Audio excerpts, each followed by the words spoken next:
Do you love cannabis? I mean, really love cannabis.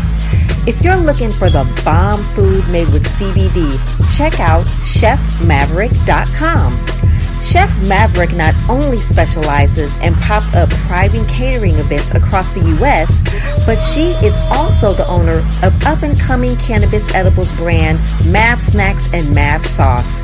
Priding herself on creating fresh, handmade, delicious allergy and vegan-friendly gourmet food, her brand of edibles are free of GMOs, gluten, soy, and other common food allergens. Take it from us. Her products are amazing.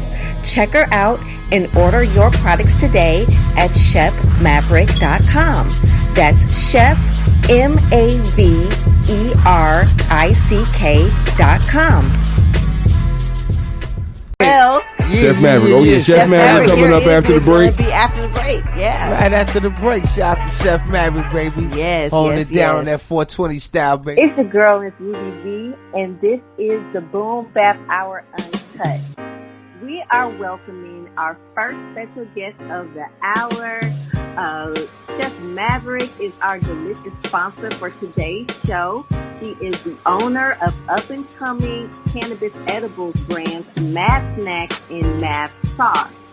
She prides herself on creating fresh, handmade, delicious, allergy and vegan-friendly gourmet foods, treats, and sauces. And we have her on our show because we really love cannabis.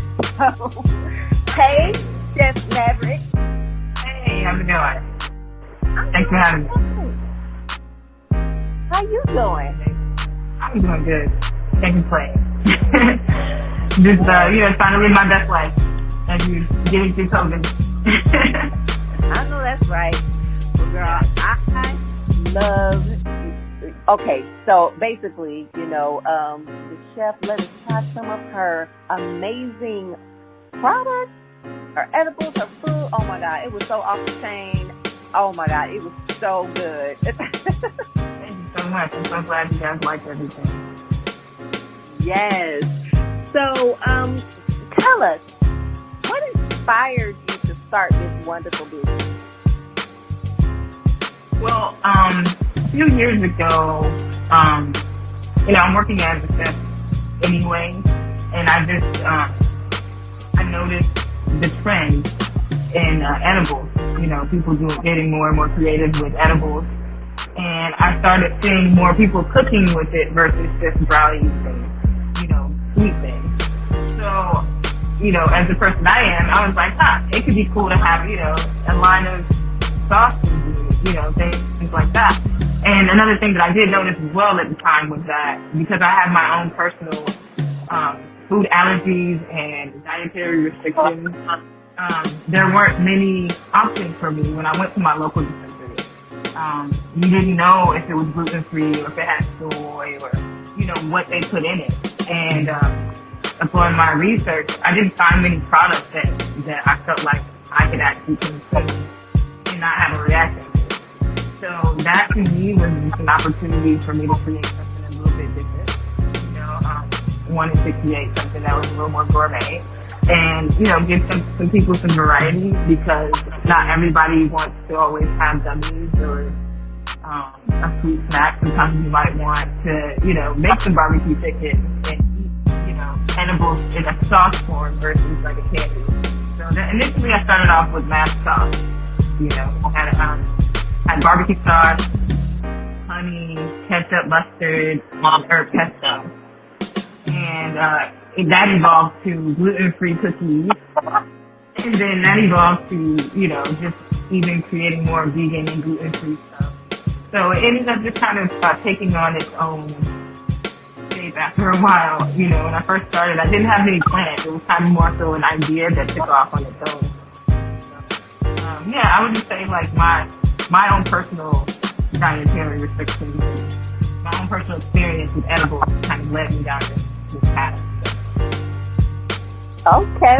Well, that's cool. Usually that's how great businesses start because it's out of a need that a lot of times people might feel themselves. So, man, that's awesome. You definitely found your niche for sure. And you got the ketchup, the mustard, the pesto.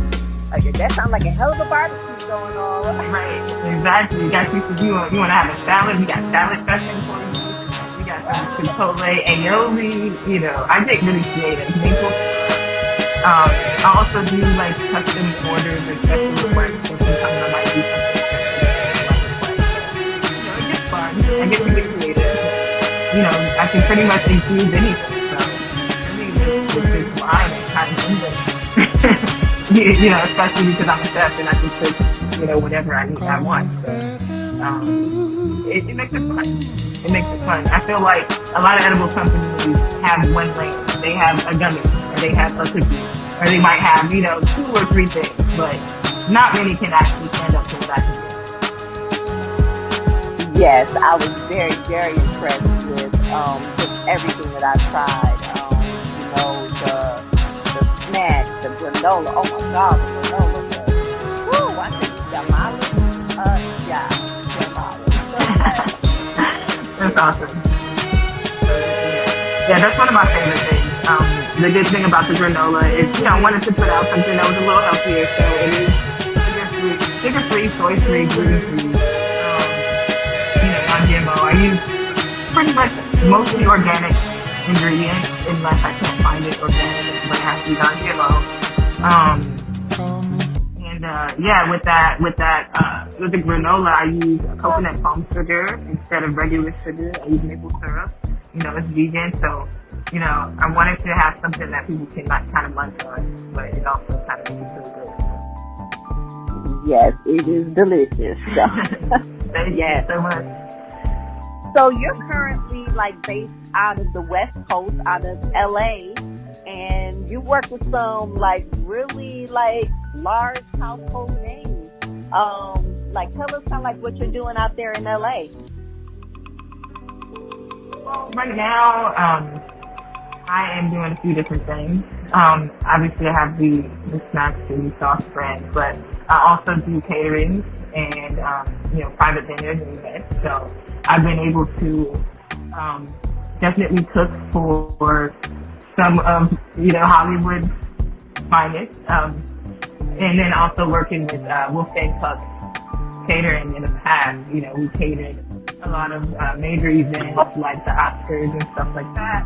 Or working with Patina Group, which is another catering group that's based in LA, where we cater the Emmys every year and other events that are maybe on Paramount Studios or, just a lot of movie sets and things of that nature.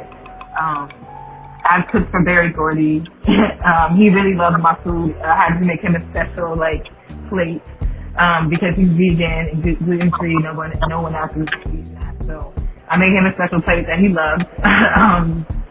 Wow. It's been so many people, but you never know who's in the room that you're gonna walk into.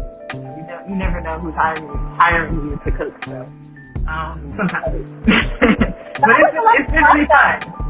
Yeah. Still getting up there, I've only been fully 100% catering my own business for 2 years, but catering professionally for the last 5. I started cooking when I was 5 years old, but it wasn't until maybe 5 years ago that I realized that food is really the passion. So, yeah, I'm self-taught, never went to culinary school. How old do you think I am? I don't need to tell you what I'm saying, because everybody think I'm 20. Okay. Let's just say I'm a good mid-30s. Okay. Hey. But, I got a young spirit. I feel like I'm going to get 22 at first. But then the maturity is probably somebody who's 60. So it just depends. That's the best thing.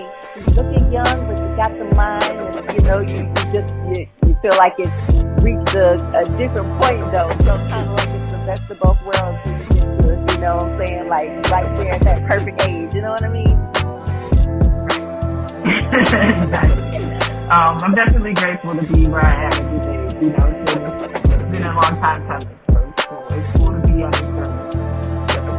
that's dope. That's really cool. So you also go to other cities across the U.S., right? You do like pop-up events and things like that? Always wanted to be the next podcast star? So what's the holdup? If you're looking for the easiest way to make your podcast, then listen up. Anchor gives you everything you need to make your podcast in one place for free, which you can use right from your phone or computer. Creation tools allow you to record and edit your podcast so it sounds great. And that's not all. They'll distribute your podcast for you so it can be heard everywhere: Spotify, Apple Podcasts, Google Podcasts, and many more. And you can easily make more money from your podcast with no minimum listenership. Ready for your voice to be heard across the globe? So what are you waiting for? Download the Anchor app or go to anchor.fm, ANCHOR.FM to get started today. Yeah, so pre-COVID, I had just started like my first little pop-up tour, and I was just traveling about to some of my favorite cities where I have kind of customer bases here and there. They were requesting me to come to the city to do an event. So I started with New York. I did my first pop-up in Williamsburg, and it was really cool, in Brooklyn. And the next stop was going to be Nashville, March 27th, but then everything shut down. So then, everything was like no-go for 2020. But once we're able to get back to business, I see myself continuing my tour. The plan was to be in Atlanta, possibly Houston, New Jersey, and I was working on a few other partnerships in some other cities. So they're still coming.